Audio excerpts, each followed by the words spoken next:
अहम खबर दें आपको, इंतखाबी निशान वापस और पार्टी इलेक्शन मुस्तरद करने के खिलाफ दरख्वास्त नाकाबिल समात करार दे दी गई है। अदालत ने PTI के आफ्ताब ढिल्लों की दरख्वास्त पर फैसला सुना दिया है। लाहौर हाई कोर्ट के जस्टिस जवाद हसन ने दरख्वास्त पर समात की है। तफसीलात जान लेते हैं बोल न्यूज़ के नुमाइंदे अब्दुर्रहमान से। अब्दुर्रहमान, क्या तफसीलात हैं?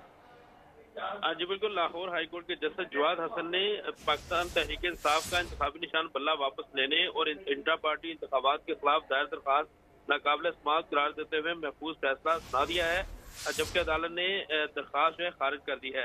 वफाकी हुकूमत के वकील असद बाजवा ने गुज़श्ता रोज इस दरखास्त पर शदीद मुखालफत करते हुए इत्तला की थी कि इस दरखास्त को मुस्तरद किया जाए, जबकि पाकिस्तान तहरीक इंसाफ के रहनुमा उमर आफ्ताब ढिल्लों की जानिब से ये दरखास्त दायर की गई थी, जिसमें ये कहा गया था कि इंतखाबात जो है वो इस वक्त चल रहे हैं और इलेक्शन कमीशन ने किसी कानूनी जवाब के बगैर जो है इंतखाबी निशान पाकिस्तान तहरीक इंसाफ से बल्ला वापस ले लिया है और इंट्रा पार्टी इलेक्शन कराने के जो अहकाम सादर किए हैं वो भी अदालती जो फैसले हों उसके बिल्कुल बरक्स है। लिहाजा अदालत जो है जो पाकिस्तान तहरीक इंसाफ का इंतखाबी निशान बल्ला वापस करने और इंट्रा पार्टी इंतखाबात कराने के फैसले को कलअदम करार दे। ताहम अदालत ने फरीकैन के वकला के दलाल सुनने के बाद फैसला महफूज कर लिया था, जिसे अदालत ने आज सुनाते हुए दरखास्त जो है खारिज कर दी है और अदालत ने दरखास्त नाकाबिल समात करार दे दी है। जी, अदालत की जानिब से दरख्वास्त को नाकाबिल समात करार दिया गया। अब्दुर्रहमान, बहुत शुक्रिया इन तफसीलात के लिए।